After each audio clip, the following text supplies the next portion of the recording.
কি হলো? কি খাবে? আমসত্ত্ব। ওই দেখো আজকে সবে আমসত্ত্ব আমি রোদে দিয়েছি, আজকেই করলে এখন আমসত্ত্ব ঠিক মতন শুকায়নি। নিয়ে আসো, সামনে নিয়ে আসো। কি? হ্যাঁ, পেঁয়াজ রসুন সব দিয়ে করেছি আমসত্ত্ব। ওটা কি দেখ, খেয়ে দেখ, ওটা আমই রে বাবা। চিনি গন্ধ বেরোচ্ছে। চিনি তো দিয়েছি একটু। আমসত্ত্ব চিনি কে দেয়? আমি দিই, আমি ইউটিউবে দেখেছি, দেখে করেছি। ওই দেখো আমসত্ত্ব এখনো হয়ই নাই, তার আগে আমসত্ত্ব খাওয়া শুরু করে দিল। এখন বাজে রাত্রি 1টা। চিপটা কেটে যাবে ছুরিতে। তেলের গন্ধ বেরোচ্ছে। তা থালার মধ্যে সর্ষের তেল দিয়ে মাখিয়ে তারপরে আমটা ঢালতে হয় না? বানাইতে তো জানিস না, শুধু খাইতেই জানিস। এইরাম তেল গায়ে মাখলে গায়ে 3 দিনের তেল যাবে, এরাম তেল মেখে নাও গায়ে একটু, ওটা কমে যাবে তাহলে। আমসত্ত্বটা কি হয়েছে সেটা বলো, বেকার খুদ ধরবা আর কিন্তু আমসত্ত্ব বানায় খাওয়াবো না। এই আমসত্ত্ব মিষ্টি বানাতে কি হবে? হ্যাঁ, এত মিষ্টি আমি খাই নাকি?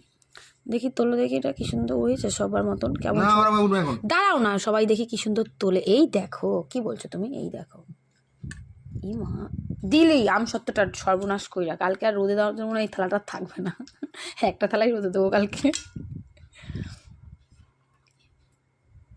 খাবি?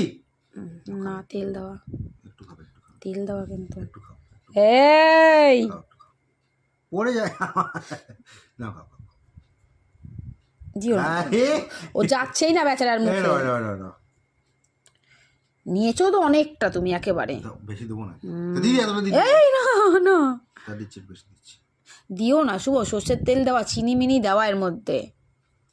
সত্যি হয়েছে। বাচ্চা না, না বাচ্চা না। বুঝতে পেরেছি, ওকে মেরে ফেলবি তুই খুব শিগগিরই।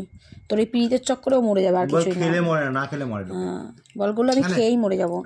বাবু না, বাবু না, ওইসবের মধ্যে নেই, ওইসব করবো না। চাটবে, শুকাবে, ওইসবের মধ্যে নেই। কেমন লাগছে খেতে?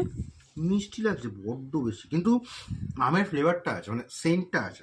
আম সত্য করেছি, আমের সেন্ট থাকবে না তো কি থাকবে? হিমসাগর দিয়ে করেছি, সেন্টটা আছে। এই প্রথমবার করলাম আমি, ঠিক আছে।